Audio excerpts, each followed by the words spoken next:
Cinema ಮೇಕಿಂಗ್ನಲ್ಲೇ ತುಂಬ ಕಷ್ಟವಾದ ಕೆಲಸ ಅಂದರೆ ನಗಿಸೋದು.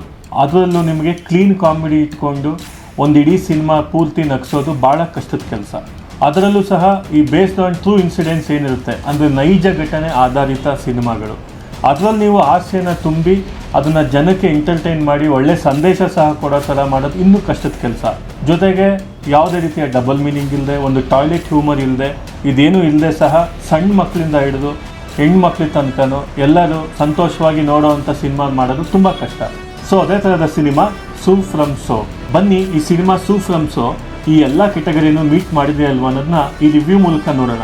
ನಮಸ್ಕಾರ, ನಾನು ನಿಮ್ಮ ಓಂ ಶಿವಚರಣ್. ನೀವು ನೋಡ್ತಾ ಇದ್ದೀರಾ ಪಬ್ಲಿಕ್ ಒನ್ ಮೀಡಿಯಾ.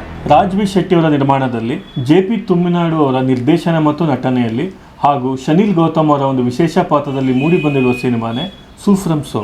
ಇನ್ನು ಈ ಕಥೆಯ ವಿಚಾರಕ್ಕೆ ಬರೋದಾದರೆ, ಇದು ಕುಂದಾಪುರದ ಒಂದು ಹಳ್ಳಿಯ ಬ್ಯಾಕ್ ಡ್ರಾಪಲ್ಲಿ ನಡೆಯುವಂಥ ಕತೆ. ಈ ಚಿತ್ರದ ಮುಖ್ಯ ಪಾತ್ರಧಾರಿ ಅಶೋಕ ತಾನು ಮದುವೆನ ಮುಗಿಸ್ಕೊಂಡು ಬರುವಾಗ ಮದುವೆಯಲ್ಲಿ ತನಗೆ ಲೈನ್ ಹೊಡೆದ ಹುಡುಗಿ ಸ್ನಾನ ಮಾಡ್ತಿರುವಂಥ ಸದ್ದು ಕೇಳಿ ಅಲ್ಲಿ ಇಣುಕು ನೋಡೋವಂಥ ದುಸ್ಸಾಹಸಕ್ಕೆ ಕೈ ಹಾಕ್ತಾನೆ. ಸೊ ಯಾರು ಈ ಥರ ಕೆಲಸ ಮಾಡಿದ್ದು ಅಂತ ಊರಿನವರು ಹುಡ್ಕಕ್ಕೆ ಶುರು ಮಾಡಿದಾಗ ಅಲ್ಲಿಂದ ತಪ್ಪಿಸ್ಕೊಳಕ್ಕೆ ಹೋಗೋ ಒಂದು ಕಥಾನಾಯಕ ಅಲ್ಲಿ ಒಂದಿಬ್ಬರು ಕೈಗೆ ಸಿಕ್ಕಾಕೊಳ್ತಾನೆ. ಆವಾಗ ಅವನ ಮೈ ಮೇಲೆ ದೆವ್ವನೋ ದೇವರ ಬಂದಂಗೇನೋ ಆಡ್ತಾನೆ. ಆವಾಗ ಹಳ್ಳಿಯ ಜನ ಇವನ ಮೈ ಮೇಲೆ ದೆವ್ವನೇ ಬಂದಿದೆ ಅಂತ ತೀರ್ಮಾನ ಮಾಡಿಬಿಡ್ತಾರೆ. ಸೊ ಕತೆ ಇಲ್ಲಿಂದ ಶುರುವಾಗುತ್ತೆ. ಈ ಚಿತ್ರದ ನಾಯಕ ತನ್ನ ಮೇಲೆ ಬಂದಿರೋದು ದೆವ್ವ ಅಲ್ಲ ಅಂತ ಹೇಳ್ಬಿಟ್ರೆ ಅವ್ನು ಸಿಕ್ಕಾಕೊತಾನೆ. ಇವನು ಮೈ ಮೇಲೆ ಬಂದಿರೋದು ದೆವ್ವನೇ ಅಂತ ತೀರ್ಮಾನ ಮಾಡಿರೋ ಹಳ್ಳಿ ಜನ ಆ ದೆವ್ವನ ಬಿಡ್ಸಕ್ಕೆ ಏನು ಮಾಡ್ತಾರೆ, ಅದು ಏನೇನೆಲ್ಲ ಆಗುತ್ತೆ, ಕೊನೆಗೆ ಅದು ಎಲ್ಲೋಗಿ ಮುಟ್ಟುತ್ತೆ ಅನ್ನೋದು ಈ ಚಿತ್ರದ ಕತೆ. ಇನ್ನು ಚಿತ್ರದ ಫಸ್ಟ್ ಹಾಫ್ ವಿಷಯಕ್ಕೆ ಬರೋದಾದರೆ, ಚಿತ್ರದ ಮೊದಲನೇ 15-20 ನಿಮಿಷ ಪಾತ್ರ ಪರಿಚಯ ಭಾಳ ಅದ್ಭುತವಾಗಿ ಆಗಿದೆ. ಮತ್ತು ಈ ಚಿತ್ರದಲ್ಲಿ ಬರುವಂಥ ಪ್ರತಿಯೊಂದು ಕ್ಯಾರೆಕ್ಟರು ನಮಗೆ ರಂಜಿಸಕ್ಕೆ ಅಂತಲೇ ನಿರ್ದೇಶಕರು ಸೃಷ್ಟಿ ಮಾಡಿದ್ದಾರೆ. ಮತ್ತು ಈ ಪಾತ್ರಗಳು ಕತೆಗೆ ಪೂರಕವಾಗಿದೆ. ಈ 15-20 ನಿಮಿಷ ಚಿತ್ರದ ಕತೆ ಏನು ಅನ್ನೋ ಕನ್ಫ್ಯೂಷನ್ ಇರ್ತೀರಾ. ಆದರೆ ಒಂದ್ಸಲ ಕತೆ ಶುರುವಾದ ತಕ್ಷಣ ಚಿತ್ರದ ನರೇಷನ್ ಭಾಳ ಸ್ಮೂತಾಗಿ ಹೋಗುತ್ತೆ. ಈ ಚಿತ್ರದ ಫಸ್ಟ್ ಹಾಫ್ನಲ್ಲಿ ರಾಜ್ ಬಿ ಶೆಟ್ಟಿ ಅವರ ಎಂಟ್ರಿ ಆದ ತಕ್ಷಣ ಈ ಚಿತ್ರದ ಸ್ಪೀಡ್ ಇನ್ನೂ ಜಾಸ್ತಿ ಆಗುತ್ತೆ. ದೆವ್ವ ಬಿಡಿಸೋ ಗುರುಜಿಯಾಗಿ ರಾಜ್ ಬಿ ಶೆಟ್ಟಿ ಅವರು ಈ ಚಿತ್ರದಲ್ಲಿ ಕಾಣಿಸ್ಕೊಂಡಿದ್ದಾರೆ. ಮತ್ತೆ ಅವ್ರು ಈ ದೆವ್ವ ಬಿಡಿಸೋಕ್ಕೆ ಎಷ್ಟೆಲ್ಲ ಕಷ್ಟಪಡಬೇಕಾಗುತ್ತೆ ಅನ್ನೋದು ಈ ಚಿತ್ರದ ಇಂಟರ್ವಲ್ ಬ್ಲಾಕ್. ಈ ಚಿತ್ರದ ಫಸ್ಟ್ ಹಾಫ್ನ ಮತ್ತೊಂದು ಹೈಲೈಟ್ ಏನಂತ ಅಂದರೆ, ಈ ಸಿನಿಮಾದಲ್ಲಿ ಬರುವಂಥ ಸಿಚುಯೇಷನಲ್ ಕಾಮಿಡಿ. ನಿಮಗೆಲ್ಲೂ ಈ ಸಿನಿಮಾದಲ್ಲಿ ಕಾಮಿಡಿ ಫೋರ್ಸ್ಫುಲ್ ಆಗಿ ಹಾಕಿದ್ದಾರೆ ಅಂತ ಅನ್ಸಲ್ಲ. ಈ ಸಿನಿಮಾದ ಸೆಕೆಂಡ್ ಹಾಫ್ನಲ್ಲಿ ಮೊದಲನೇ 15 ನಿಮಿಷ ಏನಿದೆ, ನಾವು ಫಸ್ಟ್ ಹಾಫಲ್ಲಿ ಏನು ಕಾಮಿಡಿ ಫನ್ ಏನು ನೋಡಿದ್ವಿ ಅದು ಡಬಲ್ ಇದೆ.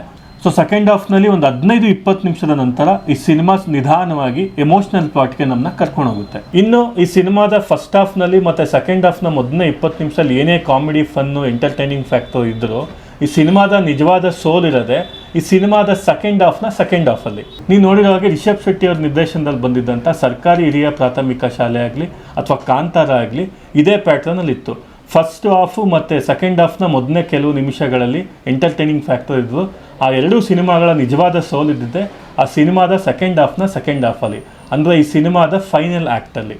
ಇದು ಅದೇ ಪ್ಯಾಟ್ರನಲ್ಲಿದೆ, ವಿಷಯ ಬೇರೆ ಇದೆ, ಆದರೆ ಸಮಾಜಕ್ಕೆ ಬೇಕಾಗಿದೆ. ಇನ್ನು ಈ ಸಿನಿಮಾದ ತಾರಾಗಣದ ವಿಷಯಕ್ಕೆ ಬರೋದಾದರೆ, ಈ ಸಿನಿಮಾದಲ್ಲಿ ಹೀರೋ ಅಂತ ಯಾರೂ ಇಲ್ಲ. ಇಲ್ಲಿರುವಂಥ ಪ್ರತಿ ಪಾತ್ರಕ್ಕೂ ಅವ್ರದ್ದೇ ಆದ ಒಂದು ಪ್ರಾಮುಖ್ಯತೆ ಇದೆ.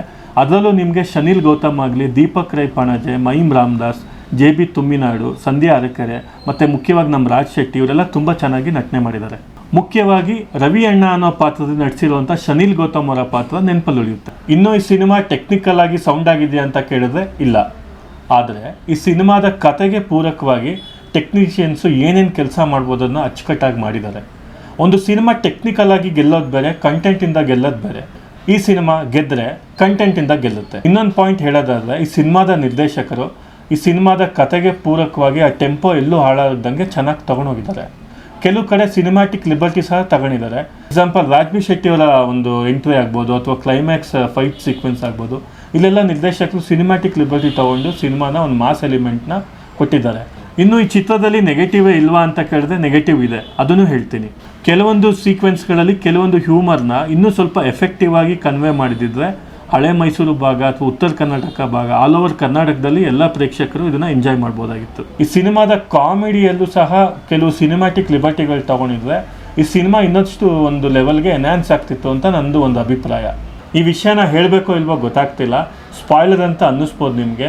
ಇದನ್ನು ನೋಡೋದು ಜನ ಈ ಸಿನಿಮಾನ ನೋಡಲಿ ಅನ್ನೋ ಉದ್ದೇಶದಿಂದ ಹೇಳ್ತಾ ಇದ್ದೀನಿ. ನಮ್ಮ ಸಮಾಜದಲ್ಲಿ ಒಂದು ಒಂಟಿ ಹೆಣ್ಣು ಎಷ್ಟೆಲ್ಲ ಕಷ್ಟಪಡಬೇಕು, ಪ್ರತಿನಿತ್ಯ ಅವ್ರು ಎದುರಿಸುವಂಥ ಸವಾಲುಗಳು, ಮತ್ತು ಅವ್ರ ಮೇಲೆ ಎಷ್ಟೆಲ್ಲ ಕಣ್ಣುಗಳು ಬಿದ್ದಿರುತ್ತೆ, ಮತ್ತು ಆ ಕಣ್ಣುಗಳು ಯಾವ ಥರ ಎಲ್ಲ ನೋಡ್ತಿರುತ್ತೆ, ಇಂಥದ್ರಿಂದೆಲ್ಲ ಮುಕ್ತಿ ಪಡ್ಕೊಂಡು ಒಂದು ಹೆಣ್ಣು ಒಳ್ಳೆ ಜೀವನ ರೂಪಿಸ್ಕೋಬೇಕು ಅಂದರೆ ಒಂದು ದೇವ್ರು ಬರಬೇಕು, ಇಲ್ಲಾಂದರೆ ದೆವ್ವನೇ ಬರಬೇಕು.